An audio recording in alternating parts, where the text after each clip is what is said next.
સોદનિયા, આ લક્ષ્મી જોડે વાત કર. બહુ યાદ કરતા હતા તને. હેલો હેલો શોધક, હેલો.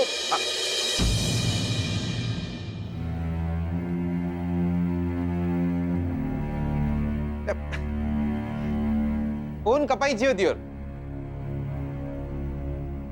એટલે કહું છું તમને, આજકાલ નેટવર્ક ને એટલા લોચા છે ને દિયોર કે કપાઈ નથી ગયો, એમણે ફોન મૂકી દીધો.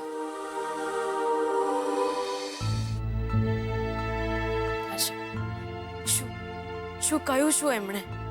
શોધને કીધું કે કોર્ટની તારીખ પડશે એટલે અહીંયા આવી જશે. અને બીજું શું કહ્યું? અને એમ કહ્યું કે નફરત પણ દિલથી કરે છે. આખી જિંદગી માટે. છૂટાછેડાના પેપર્સ તમે મને આપીને ગયા હતા. એ પેપર્સ મારે સહી કરીને વકીલ પાસે પહોંચાડવાના હતા, પણ હું ના પહોંચાડી શકી. ખબર નહીં કેમ ના પહોંચાડી શકી. એવું થતું હતું જાણે કોઈ પાપ કરી રહ્યો. મારા શ્વાસ કપાતો એવું લાગતું હતું મને. તમારો ઇયરિંગ મળ્યો હતો, આપવા આવ્યો હતો ઇયરિંગ, પણ ખબર નહોતી મને કે તમારા બીજા ઘરેણા પણ ક્યાંક પડી ગયા છે.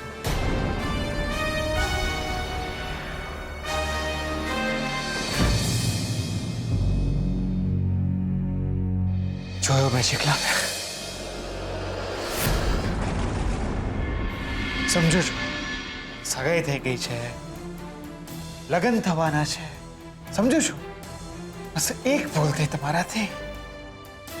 મારા જ ઘરમાં મારી જ નજરની સામે હજી આપણા છૂટાછેડા પણ નથી થયા, અને તમે કોઈને ભગવાન માનતા હો, દિવસ રાતની પૂજા કરતા હો, અને તમને ખબર પડશે કે એ માત્ર એક પથ્થરની મૂર્તિ છે. પણ હવે બસ હું માત્ર તમને નફરત કરું છું.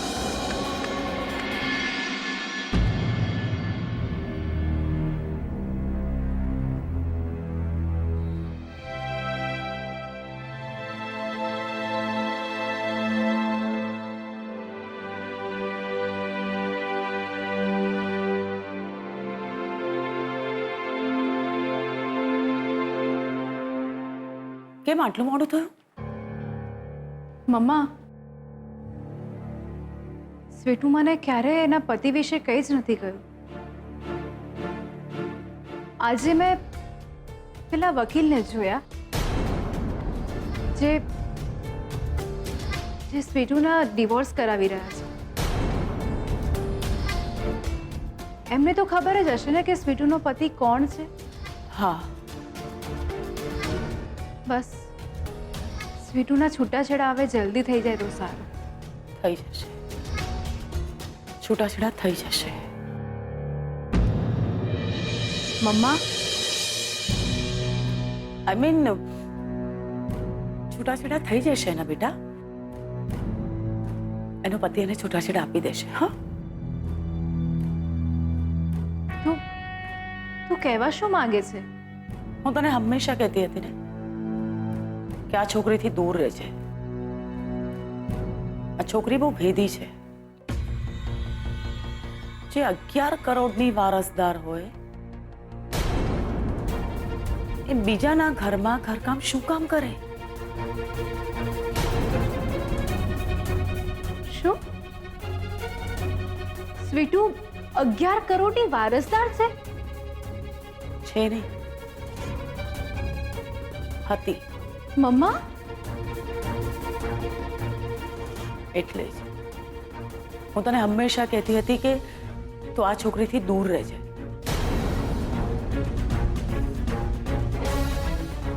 જો આ છોકરીની વાત માનીએ તો એના ભાગે 11 કરોડની મિલકત હતી. તો પછી એ પૈસા? શ્રુતિ, મને એમ લાગે છે કે એના પતિએ એની સાથે આ મિલકત માટે લગ્ન કર્યા. લગ્ન પછી એની મિલકત પડાવી લીધી અને પછી એને લાત મારી દીધી. અને એટલે જ હજી પણ કહું છું કે આ છોકરીથી દૂર રહેજે. આટલી મોટી મિલકત માટે એનો પતિ આ છોકરીની સાથે કંઈ પણ કરી શકે છે.